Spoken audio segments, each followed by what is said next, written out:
Welcome to the Wonderland Stories. Hello प्यारे बच्चों, एक जादुई कहानी के लिए तैयार हो जाओ जिसका नाम है भूरा भालू सफ़ेद भालू। जहाँ सालगिरह की ख्वाहिशें, गले लगाने वाले खिलौने और हंसी की छींटें साथ आती हैं, एक प्यारे से कस्बे में जहाँ सूरज चमकता है और चिड़ियाँ गाती हैं, एक खुश मिजाज लड़की आरजू अपनी सालगिरह मना रही थी।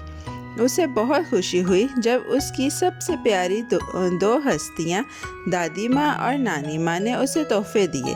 एक रीछ बर्फ़ की तरह सफ़ेद और बादल जैसा नरम था और दूसरा दालचीनी की तरह भूरा और प्यारा नरम। मगर ओह हो, रूई की दुनिया में एक छोटा सा तूफान आने वाला था।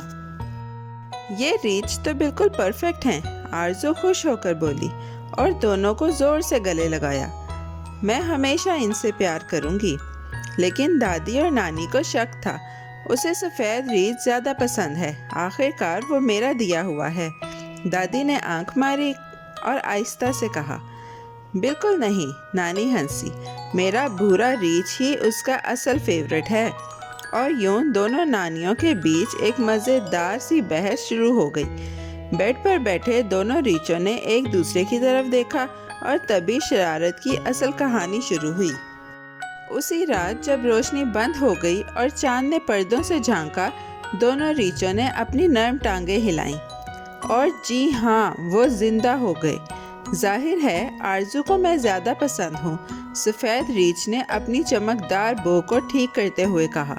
उसने मुझे पहले शब्बा खैर कहा। गलत, भूरा रीछ बोला। उसने मुझे ज़्यादा देर गले लगाया। दोनों आरजू के करीब घुसने लगे और आहिस्ता आहिस्ता एक दूसरे से टकरा गए। ये मंजर मज़ाहिया होता अगर वो खामोश गुर्रा न रहे होते। हर दिन जब आरजू स्कूल में होती, दोनों रीछ अपनी चालाकियाँ करते। एक दिन भूरा रीछ आरजू की पढ़ाई की मेज़ पर बैठा हुआ ख्वाबों में खोया था, जैसे चाय पार्टी और मार्शमेलो के ख्वाब। लेकिन सफ़ेद रीछ के दिमाग में एक शरारती ख्याल आया। क्या हो अगर, वो आहिस्ता से बोला और शेल्फ की तरफ चुपके से आ गया। मैं बस एक छोटी सी शरारत कर दूं। उसने एक बोतल को हल्का सा धक्का दिया।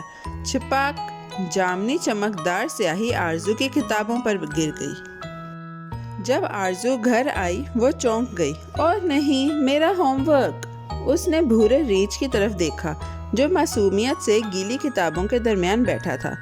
क्या तुमने ये किया? उसने उदासी से पूछा। भूरा रीछ खामोशी से आंखें झपकने लगा। सफ़ेद रीछ पास खड़ा सीटी बजाने की अदाकारी कर रहा था। पहली बार आरजू ने भूरे रीछ को गले नहीं लगाया। वो रात तन्हा बैठा रहा, एक उदास नरम सा गट्ठा। उसका दिल भारी हो गया, जैसे उसका नरमपन खो गया हो। लेकिन भूरा रीछ सिर्फ उदास नहीं था, उसे शक भी हो रहा था। ये स्याही वाली शरारत, ये मैं नहीं था, उसने बड़बड़ाया। उसने सफ़ेद रीछ की तरफ देखा जो कुछ ज़्यादा ही चालाक हंसी हंस रहा था। ये वही था, उसने जानबूझकर ये किया। भूरा रीछ 2 दिन तक कोने में बैठा रहा। फिर उसके दिल में एक मंसूबा आया। मैं उसे मज़ा चखाऊंगा, उसने कहा, अगरचे उसका नरम दिल मुतमईन नहीं था। एक दिन सुबह जब धूप निकली हुई थी, सफ़ेद रीछ आरजू के स्कूल की यूनिफॉर्म पर इस्त्री कर रहा था। हाँ, जब रीछ चाहें तो बहुत मददगार बन सकते हैं, वो गुनगुना रहा था कि भूरा रीछ आहिस्ता से आया और इस्त्री का दर्जा हरारत बहुत ज़्यादा कर दिया। इस्त्री ने सीटी मारी। ओह ओह, सफ़ेद रीछ चीखा। यूनिफॉर्म की आस्तीन पर बड़ा सा जलने का निशान था। और नहीं, आरजू ने कहा जब उसने देखा। फिर से सफ़ेद रीछ अब वही कोने में बैठा हुआ था। वो घर जो पहले गुब्बारों और हंसी से भरा हुआ था, अब सन्नाटे और उदासी में डूबा हुआ था। आरजू अब ज़्यादा नहीं हंसती थी। उसे दोनों रीछों को एक साथ गले लगाना याद आता था और दादी नानी की खुश मिजाज बातें भी। उसने सोचा और सोचा, फिर फैसला किया, हमें कुछ बदलना होगा, एक बड़ा जादुई बदलाव। उसकी आंखों में चमक थी और उसने पार्क में एक हैरत भरा पिकनिक प्लान किया। हम ये सब मिलकर ठीक करेंगे, उसने सरगोशी की। चमकती धूप और रुई जैसे बादलों वाले आसमान तले आरजू, दादी माँ, नानी माँ और दोनों रीछ एक बड़े गुलाबी कंबल पर जमा हुए। वहाँ सितारे जैसे सैंडविच थे, जेली के कप जो हिल रहे थे और एक तरबूज जो किशमिश से मुस्कुरा रहा था। मगर पिकनिक में भी रीछ अपनी हरकतों पर वापस आ गए। कोई आरजू के करीब बैठने की कोशिश करता तो कोई अपने गले लगाने की ताकत दिखा रहा था और दोनों आहिस्ता आहिस्ता गुर्रा रहे थे। अचानक आरजू खड़ी हुई और अपने हाथ ऐसे बुलंद किए जैसे कोई अक्लमंद जंगल की परी हो। बस सब लोग, उसने पुकारा। मैंने कुछ फैसला किया है। रीछ गले लगाते लगाते रुक गए। दादी और नानी ने अपने चाय के कप रोक लिए। अगर आप सब ने लड़ाई बंद ना की तो मैं आप दोनों को दे दूंगी।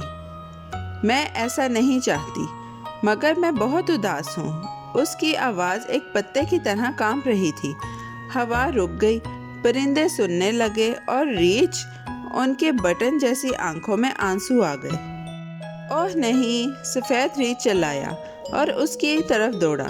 हमें माफ़ कर दो, भूरा रीछ बोला, उसकी टांग को पकड़ते हुए।